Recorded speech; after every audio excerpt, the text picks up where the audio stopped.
Lesson 12 for December 14 to 20, Dealing with Bad Decisions. Thursday, December 19, Marriage Today.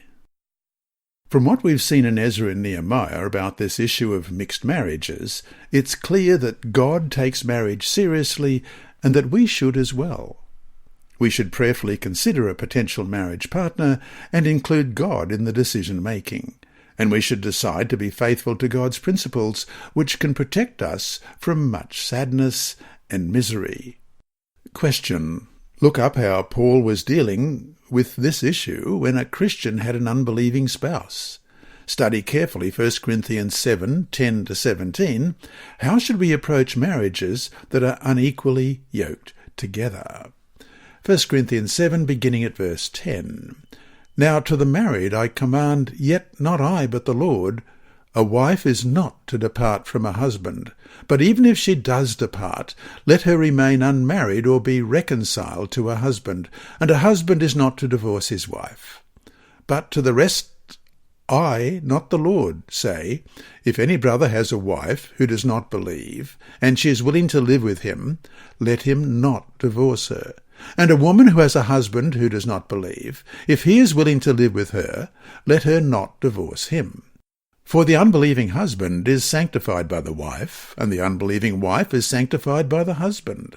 Otherwise your children would be unclean, but now they are holy. But if the unbeliever departs, let him depart. A brother or a sister is not under bondage in such cases. But God has called us to peace.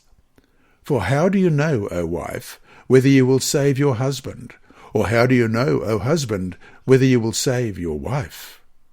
But as God has distributed to each one, as the Lord hath called each one, so let him walk, and so I ordain in all the churches.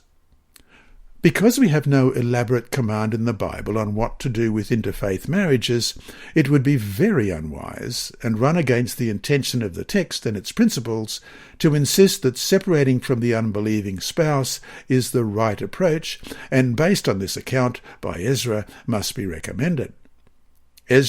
Nehemiah's situation was a one-time event, and according to God's will, as we read in Ezra 10:13. Now therefore make confession to the Lord God of your fathers, and do his will. Separate yourselves from the peoples of the land, and from the pagan wives. Because the future and worship of the whole community of Israel was at risk. They were losing their identity as worshippers of a living God. We know that in the Jewish Elephantine settlement in Egypt, contemporary with Ezra and Nehemiah, the leaders allowed intermixed marriages and shortly developed a mixed religion with Yahweh and his pagan consort, the goddess Anat.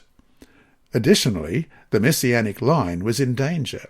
Therefore, this one-time event shouldn't be taken as a prescription for the breaking up of marriages and families whenever a believer marries an unbeliever. Instead, the account does demonstrate the high value God places on equally yoked partnership in marriage. Satan is happy when we end up married to a person who does not encourage devotion to God, because he knows that if both spouses have the same conviction, then they will be stronger in their mission work for God than if just one is faithful. While the Bible clearly counsels against unequally yoked marriages, 2 Corinthians 6:14, do not be unequally yoked together with unbelievers, for what fellowship has righteousness with lawlessness, and what communion has light with darkness, we also find passages of extended grace to those who have made a different choice. God empowers those who have married unbelievers to be faithful to God and their spouses. God doesn't abandon us, even when we make choices contrary to his will, and if we ask him for help, he will provide it. This doesn't mean that we do whatever we want and then expect God to bless us nevertheless, but rather that when we come to him with a need and a humble heart, he always hears. Without God's grace, there would be no hope for any of us, because we are all sinners. This week's lesson has been read by Dr. Percy Harrold from Queensland, Australia. It is brought to you by Hope Channel, the Sabbath School Department, and through the services of Christian Services for the Blind. A video of this podcast also occurs on YouTube. Remember, God is always faithful.